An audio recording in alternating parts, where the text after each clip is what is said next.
Petrogem Inc. A series on mechanisms in geomechanics.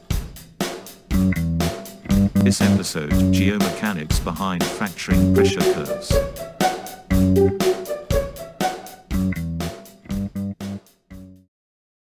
Welcome back. Through our ride so far, we passed the climax of the pressure curve, where the fracture started growing unstably and pressure slid down abruptly. Let's continue our journey and see what else is waiting for us.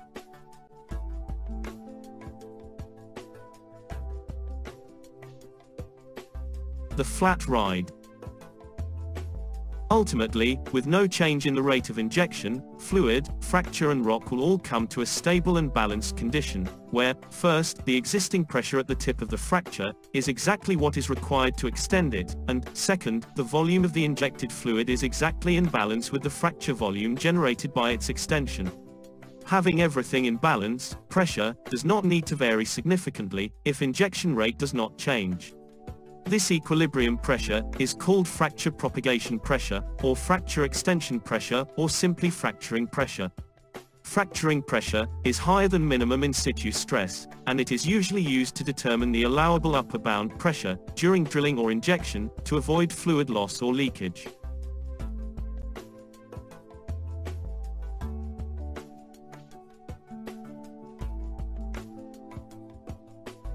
Enough pumping.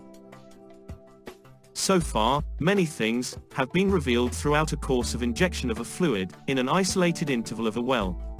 Things such as how the wellbore as a container reacts to injection, how much pressure is required to initiate the first cracks in the rock, at what pressure we can create a mature fracture, and finally, what is the balanced pressure at which the fracture keeps propagating. In case of massive hydraulic fracturing jobs, the operator has a desired fracture geometry in mind, so he keeps injecting until convinced that his wanted fracture geometry is achieved. In the case of formation tests, keeping on injecting for long is not going to reveal much more.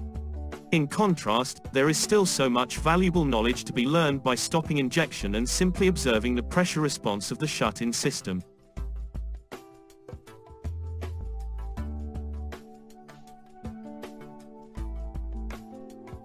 Free fall. As soon as the pumps are off, a sudden drop will occur in the pressure curve, and pressure will fall to a value called instantaneous shut-in pressure, or ISIP. This drop happens because the pressure, caused by flow turbulence and friction during injection, instantly disappears after pumping is stopped.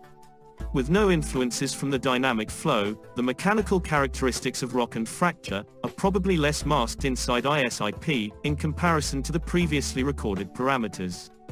This can be one reason that ISIP has gained so much popularity in the industry. Some may argue that ISIP is the real fracture propagation pressure, as it does not include the dynamic effects of the flow. This reasoning is not very convincing, as the existence of fracture propagation pressure cannot be really considered valid if fracture does not propagate. In other words, presence of fluid flow and its characteristics can hardly be separated from fracture propagation.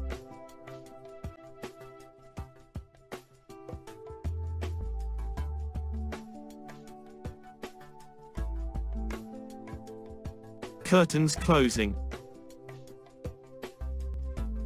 After shut-in, the fracture stops propagating and, instead, in absence of the required pressure for its propagation, it will start to close. Fracture closure is the consequence of pressure drop in the fracture, as fluid leaves the fracture by both flowing back into the well and penetrating into the rock simultaneously. This period is probably the most favorite part of the pressure curve for geomechanics and reservoir engineers, as it provides an opportunity to find closure pressure, which is a great proxy for minimum in situ stress, and also learn about the fluid flow characteristics of the fractured rock.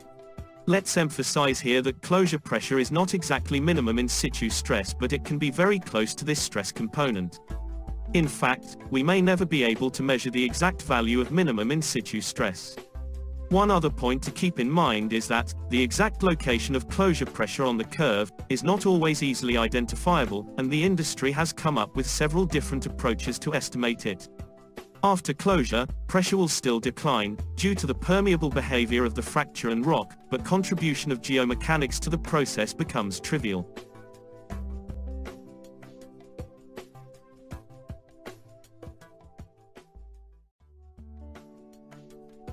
Behind the scene.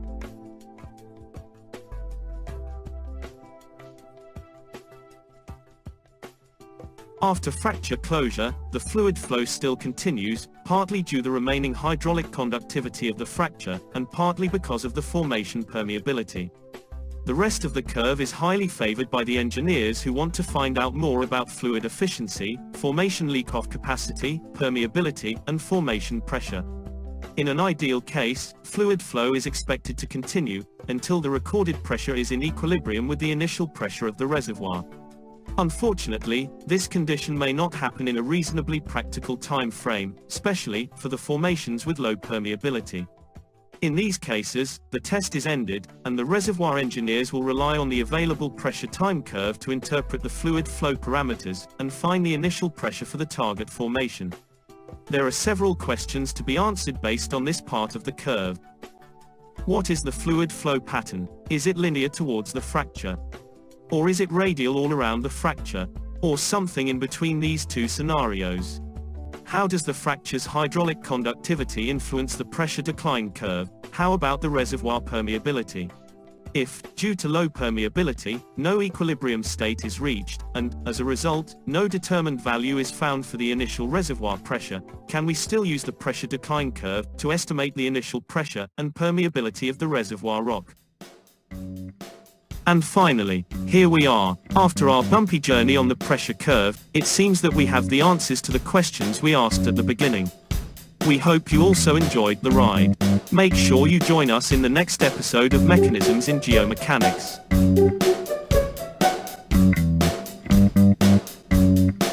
Check out our different services at Petrogem.